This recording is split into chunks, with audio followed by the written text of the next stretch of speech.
Okay. Okay, good evening, everyone. My name is Luke Mortensen. I'm with Catherine Week, Staff Liaison to the Board of Zoning Appeals. We'll be working alongside the Vice Chair tonight to facilitate the Zoom video portion of the meeting tonight. I know we don't have any board members on Zoom, but I will run through our standard items really quickly. So, as always, this meeting is being recorded and broadcast on the city's YouTube channel and cable channel 25. Please remember to mute yourself for those on Zoom during the meeting when you are not speaking. The chat function for the public meeting should be disabled, and all chats should go directly to me. If there's a question or an issue, please send me a chat, and I'll do my best to help you in the moment.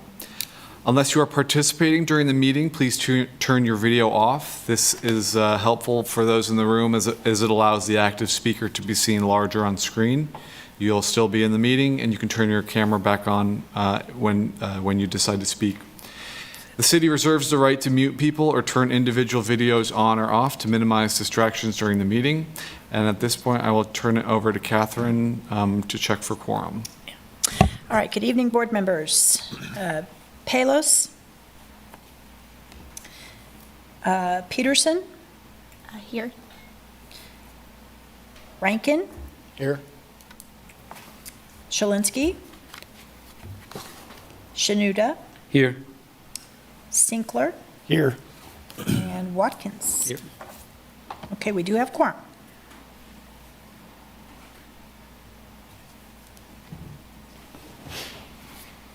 We can hand it over to our vice chair. Start walking us through the agenda. All right. Vice Chair Adam Rankin. I'll be leading the meeting tonight with Chair Barry Linsky out. With quorum decided, the next item on the agenda is communications. The first sub-item under that is acknowledging any communications to come before the board. Yeah, so I just want to make sure, we did get one communication from actually our chair, Barry Zielinski, that was added to the packet. So just making sure everybody did see that. All right. Excellent. Move along. Disclosure of ex parte communications or other specific agenda items. Did anybody receive any communications? No. No. No. Okay. No. Perfect. Are there any agenda items that will be deferred from tonight's Yeah. agenda? We do not have any agenda items to defer this evening. All right. I guess that means we can move on to the next item, which is the election of officers for the next year. We have nominations and elect for chair, vice chair, and I believe we still have to officially elect the secretary. That's correct, yes. All right. So moving right into nominations, I will be happy to be the chair for the next year, being vice chair, I guess, 2 years in a row. I Just watched it. second that. I nominate Adam for that position, the chair.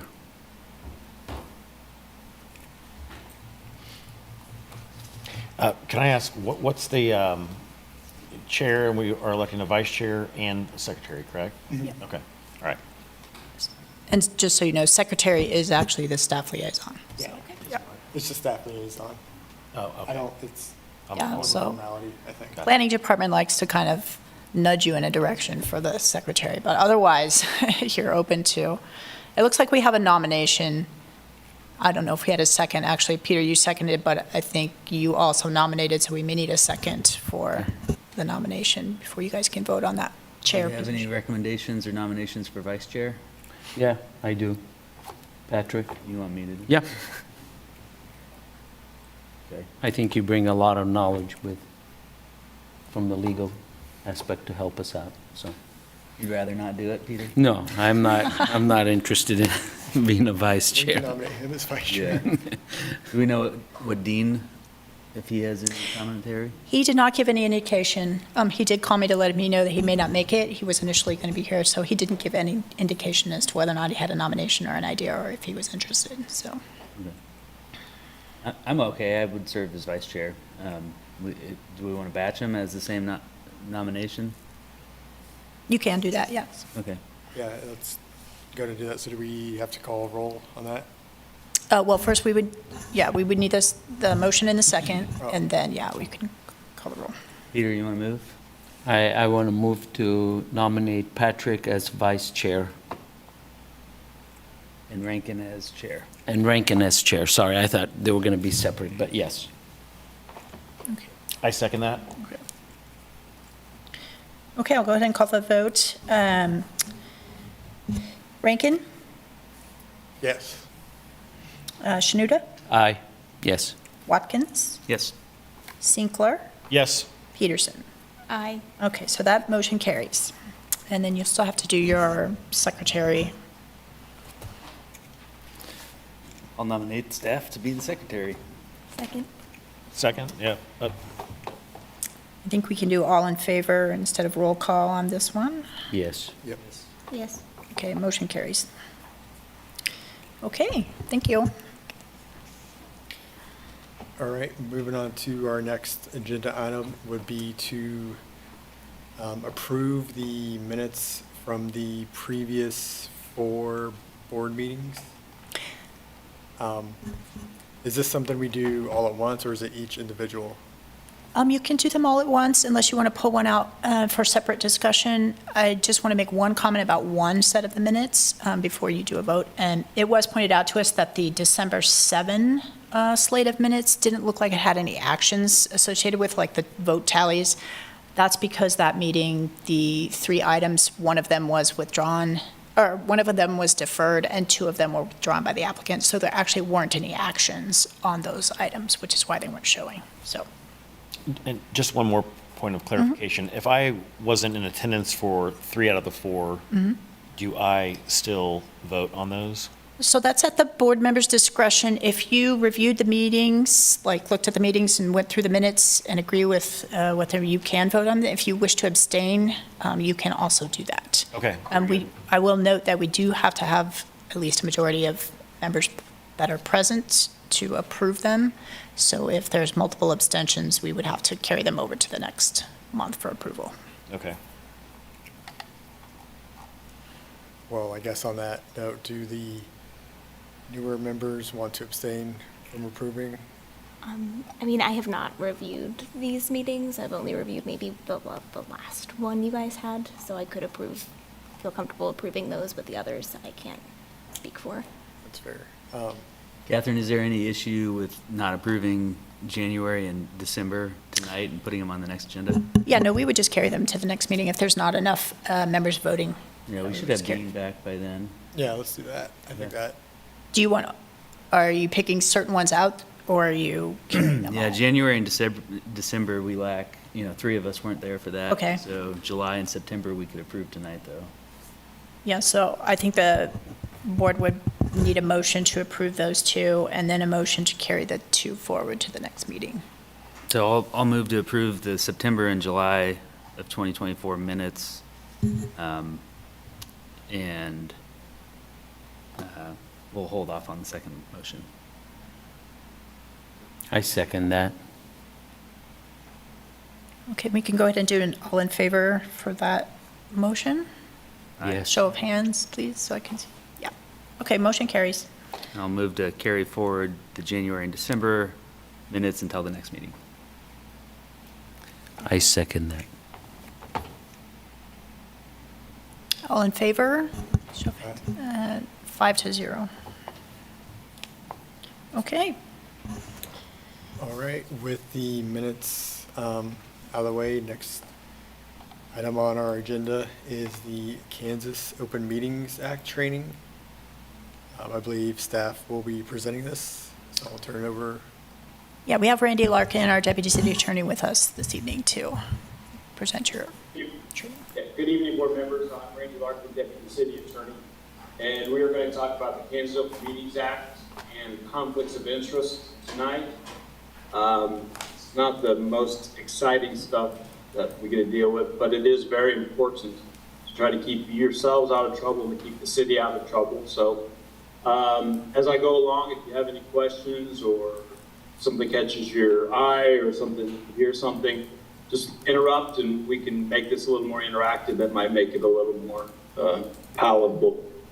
Anyway, the Open Meetings Act was adopted in 1972 by the Kansas legislature. It came out of a wave of reform of government that came out of the 1960s. And Kansas was one of the earlier states in the country that jumped on the Open Meetings Act. We were a little behind the curve on open records, but a little ahead of the curve on open meetings. The Open Meetings Act has been described as the cornerstone of public access to local and state government. And its fundamental purpose is to require that local public business be performed in front of the public. This is to avoid a bunch of old men with cigars in the back room running the government. Public policy behind KOMA is that a representative government is dependent on an informed electorate. And so that means it's an express violation of KOMA if you move a meeting or change the time to just try to avoid the strictures of the Open Meetings Act. The courts construe the Open Meetings Act liberally and its exceptions narrowly, which basically means that if there's ever a benefit of the doubt, it's going to go against the government in favor of any person bringing a complaint. So just be aware of that. So if it's a close call, we always err on the side of caution. So KOMA applies basically when there's two things. The governmental body has to be a covered entity under the Act, and two, there has to be a meeting. But first, there's really no issue. Open meeting applies to legislative and administrative bodies, political tax and subdivisions like the city, and also administrative bodies or recommending bodies or advisory boards like the BZA of the city. So yes, the BZA is a covered entity. What usually is the issue in these types of cases is whether or not there's been a meeting.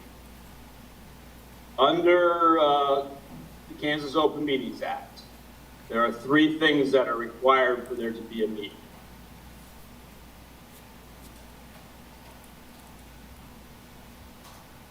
Yes. It has to be a gathering or assembly in person or through the use of a telephone or other interactive communications by a majority of the membership of the body and for the purposes of discussing the business or the affairs of the body. So there's three things. It has to be some type of gathering or assembly or interactive communications. Two, by a majority of the membership. And three, for the purpose of discussing the business or affairs of the body. So we'll take each of those. The gathering or assembly, obviously, if you're in the room together meeting, that's a gathering or assembly. If you're in physical presence of one another, whether it's an official meeting or a work session or any type of deal, that could be it. Members participating in telephone calls, including conference calls, that would qualify as a meeting. Video conferencing, chat rooms, things like these, all type of interactive communications, all qualify as a meeting. So just because you send emails, it could very well end up being interactive communication. So be very careful when you do that.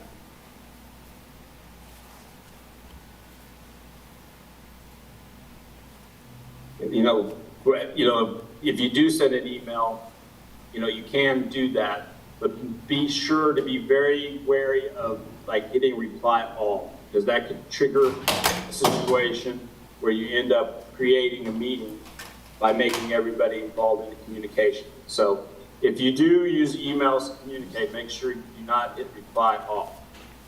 All right, so that's the first thing, a gathering or assembly for interactive communications. The second is a majority. Basically, the majority of the membership is quorum.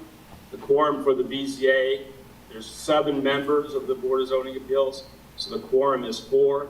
So there has to be 4 members. 3 people, 3 members talk, that's not enough. It's not a majority. As soon as it gets to 4, then that's when it triggers KOMA. So that's basically it. And then for the third one is discussing the business of the body.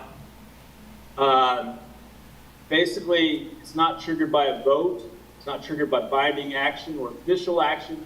It's really just the mere discussion of the affairs or the business of the BZA that triggers it. You may gather at any time, the members, as long as you don't discuss the meeting of the BZA. You may have a social party, social gathering, that's fine, of more than 4 of you. As long as you do not discuss the business of the BZA, that's not a problem. You may attend conferences together or go to other meetings regarding planning or zoning. And as long as you do not discuss any business that's before the body or any business that's recently been before the body, you're okay. So anyway, that's what it is. Electronic communications, there's always a little bit of a danger here. You know, if you do use email like I talked about, it may create an interactive discussion such as KOMA issue. However, a single email sent to other members would not necessarily be considered a violation, but participation in an online chat room or instant messaging sometimes could be considered a violation of KOMA because of the way how it works out if it's interactive and if there's more than 4 of you involved. Another thing to be wary of is serial meetings. There have been a number of communities that have gotten in trouble doing this. And what a serial meeting is, Commissioner or Board Member A sends an email to Board Member B about an item that's on the agenda. Then Board Member B sends it to Board Member C. And then Board Member C talks to Board Member D. As soon as those 4 things, as soon as you reach 4 members, that is a serial meeting and would be a violation of KOMA. So be very, very careful when you do use interactive communications among each other if you do discuss the business of the body. It'd be my recommendation that you just refrain from doing that. But if it happens, just don't trigger and don't forward emails and don't hit reply all.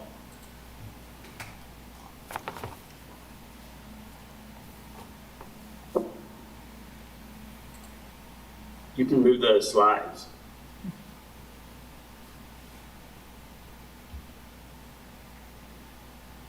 There you go. Avoid the reply all. And here's the serial meeting. All right. So here's the review is there's the 3 items. There has to be a meeting of the majority of the membership, interactive communication, and where you discuss the business of the body. Under the Open Meetings Act, you have to give proper public notice, which is what staff does as the secretary does to set that up. If an agenda is prepared, it should be made available to all persons who want it. Meetings have to be open to the public. That means they have to be held in places accessible to the general public, like the chambers where you're at right now. All voting has to be done in public. Secret ballots are not permitted. BZA cannot prohibit the use of cameras or recording devices. However, reasonable regulations can be made, like you can move cameras over to a certain area or recording devices so that they're not interfering with the business of the body. If agendas are not required, and they can be amended at all times. However, if an agenda is prepared, it must be made available to anyone who requests it. So anyway, those are kind of side issues regarding the Open Meetings Act. What we get to is what happens if there's a problem or if somebody makes a complaint. Basically, any person who believes they've been aggrieved by a violation of the Open Meetings Act can bring a private cause of action against the board and the city. The district attorney and the attorney general are empowered to bring a civil suit against the city or the Board of Zoning Appeals. Remedies include injunction, mandamus, civil penalties, and the payment of costs or other appropriate orders. Now, however, damages are not awarded in the Open Meetings Act case. If an action is brought to enforce KOMA under the Act, it will take precedence over other things that the court has. The court will actually have to move things and hear this in an expedited manner. That's how serious the legislature considers these things. And in any such case, the burden of proof is switched. The burden of proof will be on the board or will be on the city and not the party bringing the claim. So what are the actual penalties if there is a violation of the Open Meetings Act? Well, first of all, any action taken by the board is voidable, means it can be wiped clean. A civil penalty of up to $500 per violation may be assessed at individual members and the board and the city. And the court may also issue an injunction against the BZA, writs of mandamus requiring it to take certain actions or refrain from taking certain actions, and then the costs of bringing the action will be assessed to the city and to the BZA.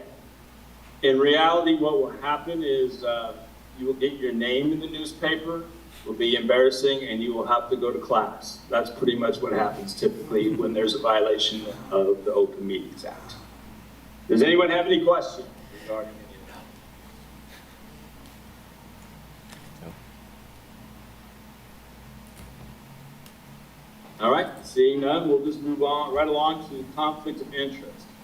The conflict of interest laws are, the purpose really is to ensure that the public office is not used for personal gain. Under the Act, no BZA member can act on any matter wherein the member has a substantial interest unless they have filed a statement of substantial interest with the county election office. So that's where you would have to file a statement of substantial interest. So the BZA member is acting on any business if you vote on it or consider it or hear it. To avoid getting into trouble under the conflict of interest law, you either need to abstain, you cannot be found in violation if you abstain from any matter, or if you have filed a statement of substantial interest revealing or disclosing your interest in the person appearing before the BZA, and if you file that in advance with the secretary or with the election officer for the county. So what is a substantial interest? Under the statute, there's basically 5 things that trigger a substantial interest. If you or your spouse, individually or collectively, has owned within preceding 12 months a legal or equitable interest in any business that exceeds $5,000 or 5% of any business, then you have a substantial interest in that business. So if that business then were to appear before the board, you would have to either disclose it or you would have to abstain from acting on it. For example, if you own $6,000 in stock in AT&T and AT&T appears before the BZA seeking a variance, you have a substantial interest in AT&T. You own a portion of a business and that business comes before the BZA and your stake is more than 5% of that limited liability company or whatever, then you have an interest in that business and would have to abstain or have filed a statement of substantial interest. The second one is if you or your spouse, collectively or individually, has received compensation, or you have to report on the taxes, federal income taxes, of more than $2,000 from any business or combination of businesses, then you'd have to abstain. So if your employer, who maybe paid you more than $2,000 in the past year, comes before the board, you cannot act on that unless you have filed a statement of substantial interest.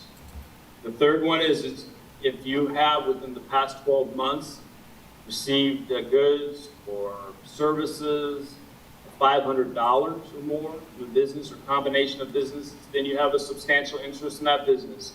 I don't know if they still do this, but they used to have those shopping sprees or something. Sometimes if you got a $500 shopping spree at Dillon's or at Hy-Vee or something, for the next 12 months after that, you have a substantial interest in Hy-Vee or Dillon. So just be aware of that.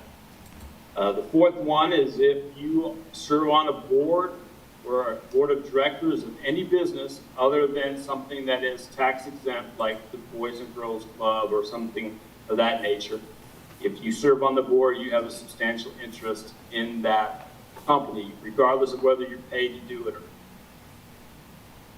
And the last one is if you have received commissions or fees based on any work you do that exceeds $2,000 from any entity, say you're a stockbroker, you get fees from assisting with investments, or if you are a real estate broker and you sell something and you get more than $2,000 in commission, you have a substantial interest in that business or that person who made that sale for you. So those are the things to be aware of.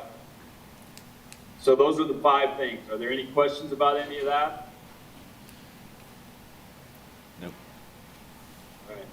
So you filed the statements of substantial interest with the county election office of Douglas County. It's in the old courthouse, and I think it's the same place as the county clerk's office.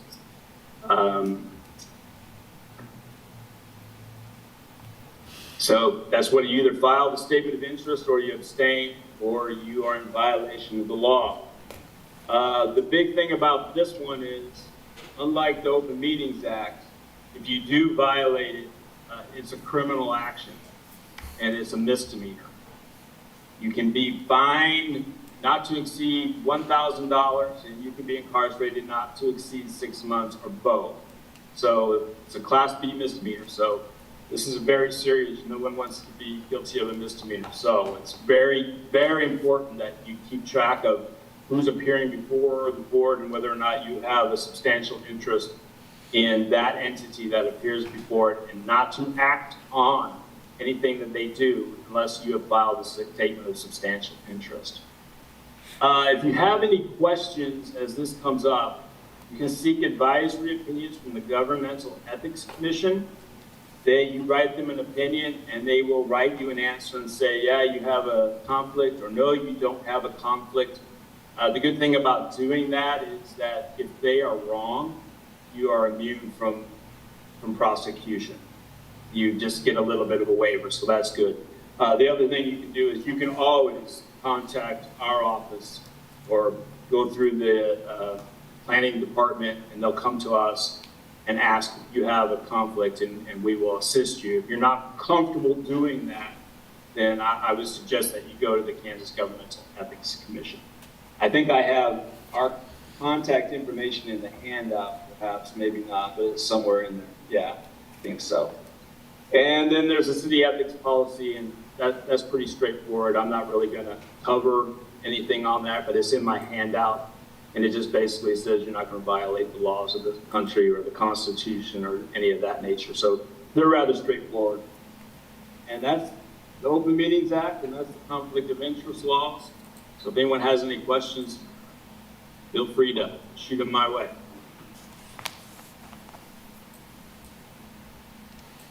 Thank you. All right, seeing none, thank you, everybody. And I want to thank you for your service, everybody. You guys do a great service to the community, and it is greatly appreciated. So thank all of you. Thank you. Thank you. Thanks, Randy. All right.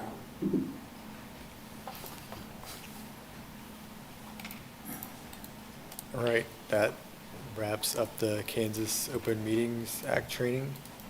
I think the next item we have is the Board of Appeals orientation training. Yeah, Catherine Week, staff liaison. So I know all of you have had this recently, so I am going to try to do something a little different tonight and just kind of give it kind of the quick overview of this slide presentation, and then let you all ask questions if you have them, just because we've had quite a few new members join, and they just had recent onboarding, and I think everyone is familiar with it, so I'm not going to belabor this. The whole presentation is in the packet if anybody wants to review it. So I'll just kind of go through it briefly.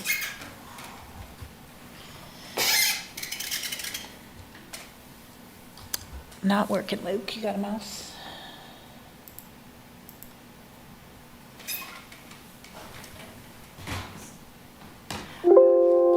Okay, so just to reiterate, we are a dual role board, and we act as both the Board of Zoning Appeals and the Sign Code Board of Appeals. Two separate boards. You gavel in and out for each type. You will get items for both. Sometimes they're in the same meeting, so we gavel in and out for each particular board. As the Board of Zoning Appeals, you're going to hear hardship variances, floodplain variances, and administrative appeals. In the Sign Code Board of Appeals, you're going to hear sign code variances, which is out of Article 18 in our city code. And you are a quasi-judicial board, meaning that you are tasked with hearing evidence and making decisions, kind of like a hearing, and on factually contextual items pertaining to a small piece of property or an individual owner, as opposed to legislative authority, which would be if you're making decisions for large numbers of people or large numbers of property. And your role is basically a safety mechanism. Any municipality in the state of Kansas that has adopted zoning regulations has to have a Board of Zoning Appeals. And this is a path for people who maybe the code has created a hardship that they cannot utilize their property in the intended manner. This is their safety mechanism to ask for variance to alleviate that loss of rights. Couple brief differences between boards. The Board of Zoning Appeals is unique, and we are not a legislative authority. That is the City Commission, and we are not an advisory board or authority. We actually make decisions, the Board of Zoning Appeals makes decisions based on the current code that is on the books. The Planning Commission is the recommending body, and they occasionally act under subdivision variances. However, the City Commission is the legislative authority, and they're the ones that change the code or adopt the code that is on the books. Just a brief example of what a hardship variance is again, as I mentioned, that is an alleviation from where the code is creating a hardship or a necessary hardship for someone to utilize their property as intended in that zoning district. And these are going to be dimensional related variances. The state of Kansas is not, the Board of Zoning Appeals is not authorized to grant what is called a use variances, which would be a variance to permit a use not normally allowed within a zoning district. This board is only authorized to see area and dimensional variances. There's a few other limitations. Currently, our city code, we also have an article for planned developments. That's a separate process. Those go through a review group that offers waivers. Actually, that's the SMART code, sorry. The planned developments have to revise the plan development.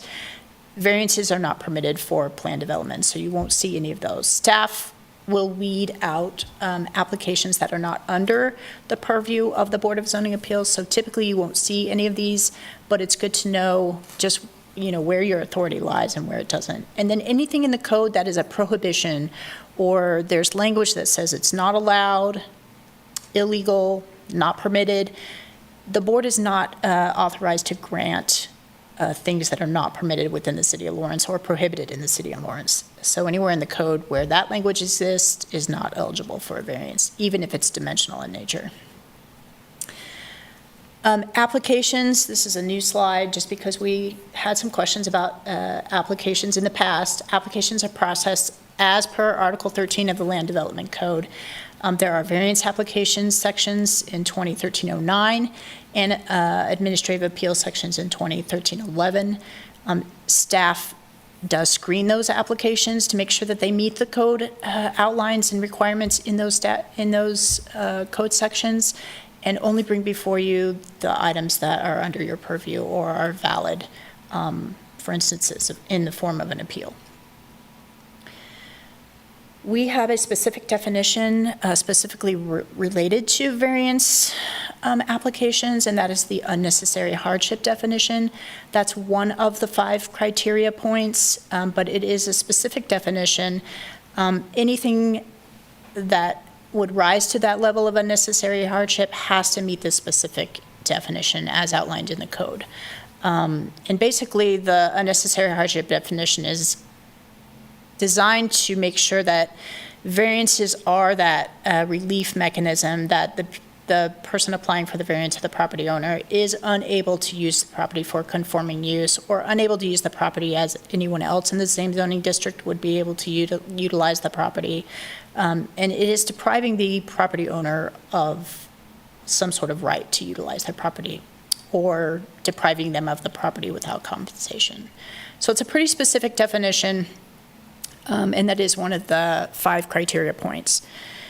The other criteria points, we have uniqueness specific to the land or the zoning district, and it is not something that's caused by the applicant. So if that applicant were to go away and a new applicant were to come with this property, they would have that same level of uniqueness. It's not something being triggered by the applicant, but rather being triggered by the land itself. And that is why variances go with the land. So once a variance has come into effect or is active, that variance carries forward in perpetuity with the land until such time as maybe the land configuration is different, it replats or something of that nature, but it is intended to go with the land. The second criteria is that no adverse effects are being impacted to the neighboring properties based on the request. That's one of the criteria points. The unnecessary hardship criteria point, also not caused by the applicant. Again, that's something being caused by the code itself, the zoning district, or the platting of the property. And then the health, safety, and welfare of the community in general, and the spirit and intent of the code. Those are the 5 basic criteria points. For floodplain variances, you will also see another 12 or so criteria points specific to floodplain regulations, and a variance request has to meet all 5 of the 5 criteria points and the floodplain criteria for approval if it's a floodplain variance. These are just some examples of each of these criteria points. I don't think we need to go in these in too much detail. A little bit about staff reports and recommendation by staff. Staff also analyzes the variance request against the same 5 criteria points that the board does. We will try to compile all of the relevant code sections and contextual information about the property that we can so that you can make a well-informed decision based on those criteria points. And then we also make a recommendation to the board. The board does not have to agree with staff's recommendation, but just so you know, staff is usually utilizing that same 5 criteria set of criteria points to make their recommendation and presenting as much of the code information as we can find for each individual application. And we're required by our code to present a staff report and a recommendation to you. We're required by 2013-09 to do that. And again, they have to meet all 5 of the criteria point for the board to grant approval. The other item that will come before you is an administrative appeal, and that's an alleged error in any order or requirement or decision or determination made by an administrative official. It must meet the application requirements of 2013-11. So as I mentioned, this is kind of a new slide based on processing questions. There are criteria points for administrative appeals, and they have to be met for it to be considered a valid appeal.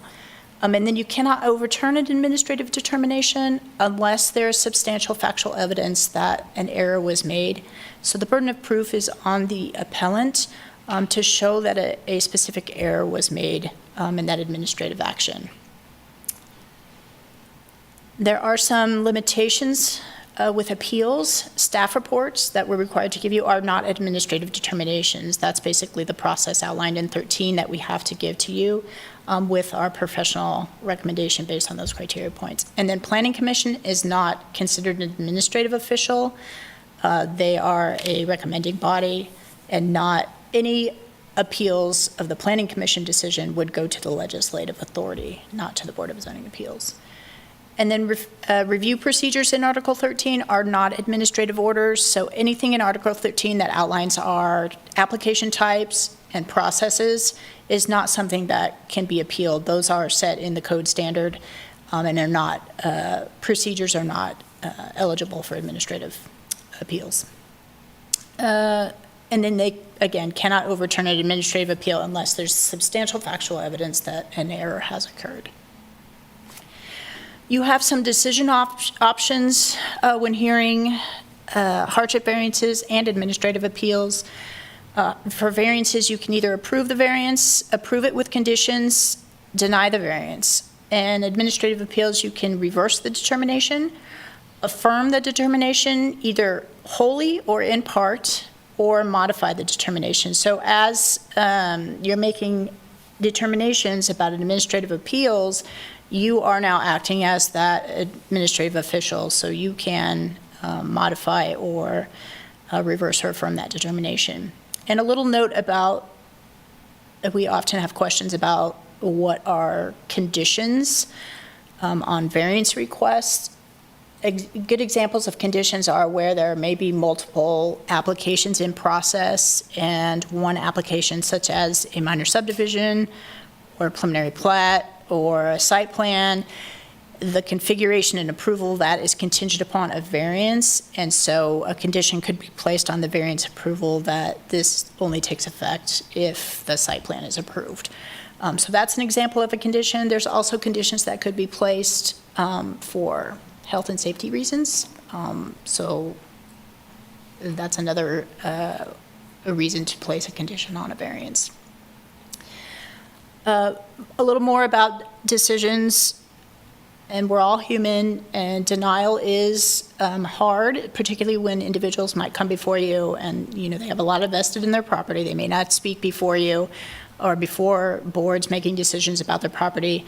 But if the variance request does not meet those 5 criteria points, denial is the correct action when the criteria has not been met. And so you're not there to adjudicate the code or, you know, opine about whether this is a good code or not a good code or should be changed. The board is only acting on and making decisions on those code requirements that are currently on the books. And everyone has personal opinions, but you kind of have to set those aside and listen to the contextual facts of each request. They're all different. There's no precedence. So just because you rule on one in one way doesn't mean you have to rule on another way. Every variance before you is unique. So just a little bit about the decisions. After a decision has been made, I think Randy kind of, you know, touched on some of the legal ramifications that, you know, you can have if you step out of line here. Decisions become effective the day of the meeting. So as soon as the decision is made, basically, that is an effective decision. We, as staff, send out action letters to the applicants either after the meeting is over or the following morning, letting them know of the determination. Variances they expire in 24 months. If a building permit or site activity related to the application does not commence, then that variance basically expires and it becomes moot. And any person aggrieved at the decision has 30 working days to appeal that decision to district court. So the appeal authority above the BZA would be straight to district court. A little bit about sign variances. They're a little bit different. They have 3 criteria points instead of 5. But they're very similar criteria points. It talks about the, you know, uniqueness of the context of the site and the sign request itself, whether or not it's in the benefit of the public welfare, and then if it has met the definition of a necessary hardship. A little more about the board. We do this at the beginning of the meeting. If there are deferrals or withdrawals on a variance request, those have to be made clear to staff prior to the hearing of the case so that we can let you know. Because once the hearing begins, an applicant cannot withdraw that item, and the board should not defer that item. You should be making a determination. The only caveat to that would be in the case of an administrative appeal, if you don't have enough information to make a informed decision, you can remand that item back to staff with direction to gather more information that you need to make that determination, or gather more information from the applicant to make that determination. So that is one case where you could defer the item after hearing. Well, it's not deferral, it's asking for more information. But the staff liaison will notify you at the beginning of the meeting if we have those deferrals or withdrawals. Again, abstaining and recusing also has to be prior to hearing the case. Also, if you are abstaining or recusing just as part of city policy, we ask that you leave the room. There's a chamber off to the side of this room. Also, if we're on Zoom or if you're Zooming in, staff will place you in a waiting room and then bring you back in after that item is heard. A little bit about motions. They should be very clear, and they should include the variance request as stated in the application or the staff report. And this helps with, for any reason, if someone should appeal, the item, the minutes, and the actions in the meeting The evidence from the meeting is very clear for anyone who may have to interpret it later. So if your motions are clear, and they should include the word because, and then you list your reasoning, whether it meets or doesn't meet the criteria point, because that way, again, it just makes it very clear for later purposes when we're doing minutes and factual evidence or findings of fact from the hearing. It's good to have attendance. Perfect attendance is great if you can do it, but if you, for some reason, need to be absent from a meeting, we approve a calendar once every year. We'll do that next month. We do it in November. We try to get that to you in advance for the whole year so you can get those dates on your calendar. If you know ahead of time you're going to be gone, it's good to let staff know, even if it's months ahead, because we, as the Board of Zoning Appeals, have to give a 20-day notice for any meeting. And so if for some reason attendance is going to affect quorum, we either have to set a special meeting or it's going to bump the applicant to the following meeting, which, can be a significant time delay for people who may have already been waiting for a month to get on the agenda. So attendance is good. And then, just try to let staff know if you're going to have absences.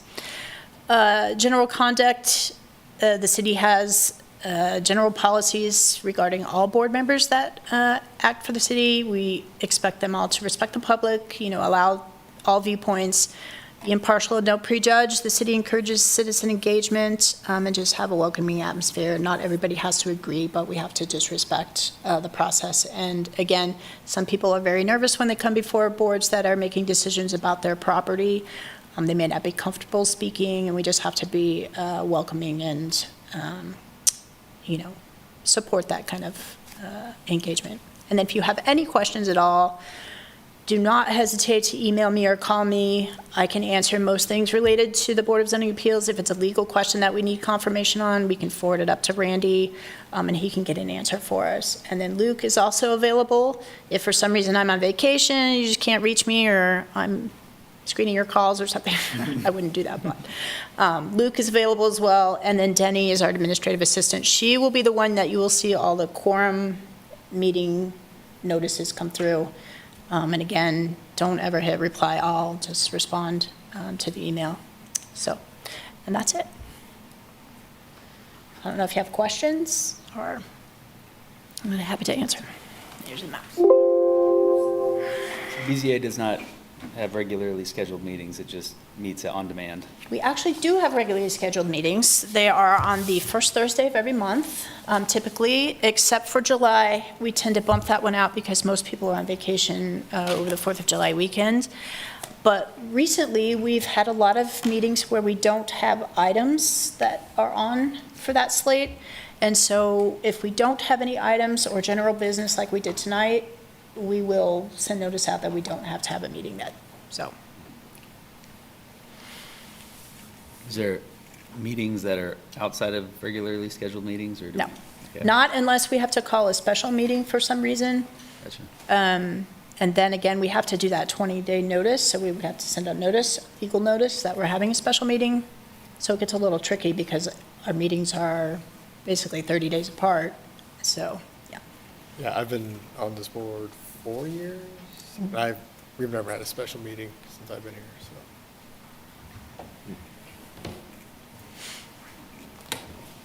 All right, if there's no other questions, I think that wraps up all the agenda items, all the trainings. I don't see anything listed under miscellaneous. Yeah, I just, usually in miscellaneous, I like to give the board a heads up if we think we are seeing any applications coming in for the next meeting. Currently, we have not seen any, so we may in fact not have a meeting in November either. We will have to adopt a calendar, so we may have a brief meeting to adopt the calendar, but otherwise, we won't. We don't look like we have any items. All right, thank you. And I think with that, we're looking to adjourn the board, but we would need a motion in a second to do that. Move to adjourn? Second. All right, and I think we can do a show of hands or ayes for adjourning. And the motion carries. Thank you all. Thank you. Good night. Good night. Congrats. Oh, yeah.